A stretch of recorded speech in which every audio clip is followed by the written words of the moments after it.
दीपालपुर में सोबाराम पुल के करीब खौफनाक ट्रैफिक हादसा। ट्रक के रिक्शे को टक्कर से बच्चे और खातून समेत 3 अफराद जान बहक जबकि 4 जख्मी हो गए।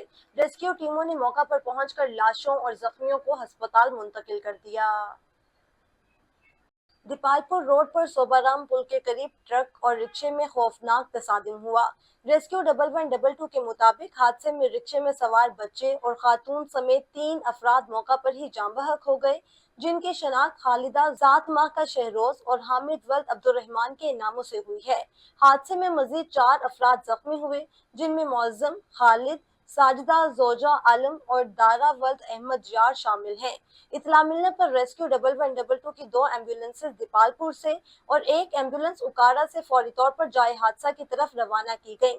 रेस्क्यू टीमों ने जख्मियों को इब्तदाई तिब्बी इमदाद फराहम करने के बाद उन्हें अस्पताल मुंतकिल किया, जबकि जांबहक अफराद की लाशें भी कानूनी कार्रवाई के बाद अस्पताल पहुंचा दी गईं।